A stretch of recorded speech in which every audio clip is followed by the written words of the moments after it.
The universe appears to be 13.8 billion years old. Earth is like 4.5 billion years old. In another 500 million years or so, the sun will expand and probably evaporate the oceans and make life impossible on Earth, which means that if it had taken consciousness 10% longer to evolve, it would never have evolved at all. 10% longer. And I wonder how many dead one-planet civilizations there are out there in the cosmos that never made it to the other planets and ultimately extinguished themselves or were destroyed by external factors. Probably a few.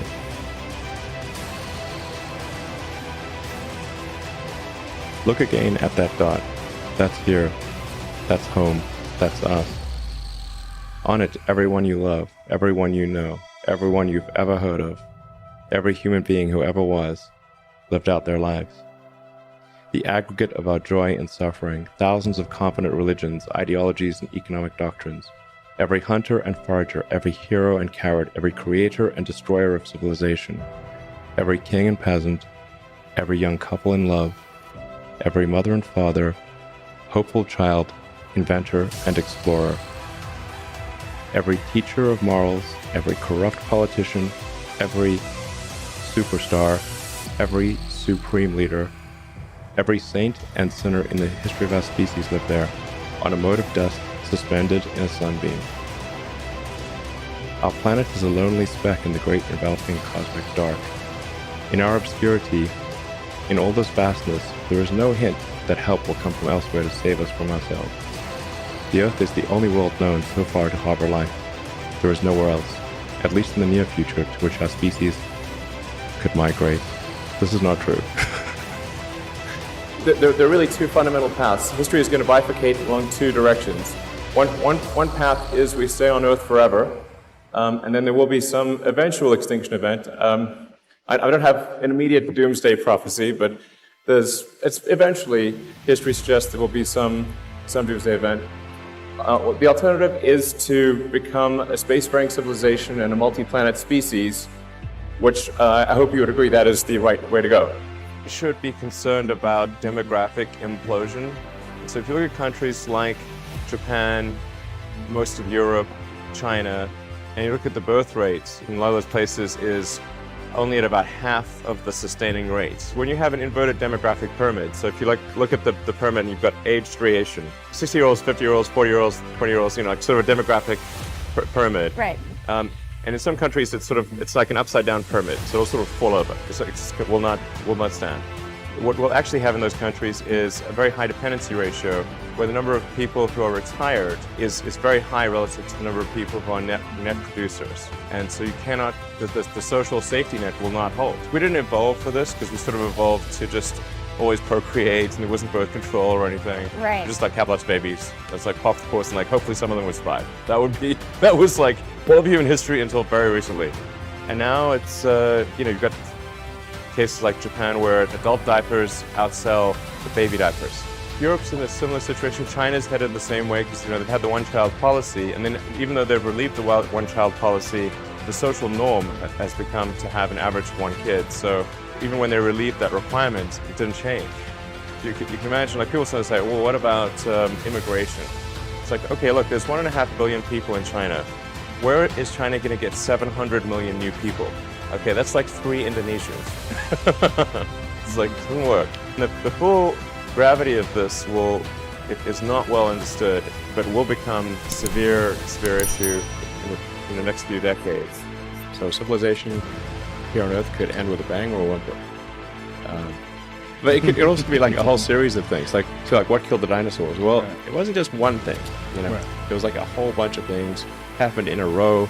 They could have taken any one of those things. They had like 3 things happen, and no dinosaurs. If the species is going to survive, we kind of have to escape. It's mostly about the species. I mean, there have been some real doozies of massive meteors and super volcanoes, and the continents moved all over the place, and Earth's been a snowball and super hot. If you read like the geological history of Earth, it's like very long and complicated. So And then there have been so many extinction events, not like just a few. Galactic timescale, even with sublight travel, you could absolutely colonize the whole galaxy, even some of the neighboring galaxies. Could you colonize the galaxy in a million years? Absolutely, the entire galaxy. Why do we need to build a city on Mars with 1 million people on it? Yeah, I think it's important to have a future that is inspiring and appealing. I mean, I just think that there have to be reasons that you get up in the morning and you want to live. Like, why do you want to live? What's the point? What inspires you? What do you love about the future? And if we're not out there, if the future does not include being out there among the stars and being a multi-planet species, I find that it's incredibly depressing if that's not the future that we're going to have.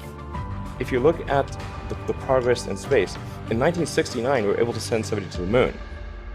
1969. Then we had the space shuttle. The space shuttle could only take people to low Earth orbit. Then the space shuttle retired, and the United States could take no one to orbit. So that's the trend. The trend is like down to nothing. This is not. People are mistaken when they think that technology just automatically improves. It does not automatically improve. It only improves if a lot of people work very hard to make it better. And actually, it will, I think, by itself degrade, actually. You look at great civilizations like ancient Egypt, and they were able to make the pyramids, and they forgot how to do that. And the Romans, they built these incredible aqueducts. They forgot how to do it. Do you think there is a meaning to life? Well, I think arguably the meaning of life is to understand the nature of the universe and figure out what the meaning of life is. So, like I said, I think we don't quite know the right questions to ask. And if we learn more about the universe, if we expand the scope and scale of consciousness, then we are better able to ask the questions about the answer that is the universe. I think being a multi-planet species and being out there among the stars is important for the long-term survival of humanity. And that's one reason, kind of like life insurance for life collectively, life as we know it. But then the part that I find personally most motivating is that it creates a sense of adventure, and it makes people excited about the future. If you consider two futures, one where we are forever confined to Earth until eventually something terrible happens, or another future where we are out there on many planets, maybe even going beyond the solar system, I think that second version is incredibly exciting and inspiring, and there need to be reasons to get up in the morning. Life can't just be about solving problems. Otherwise, what's the point?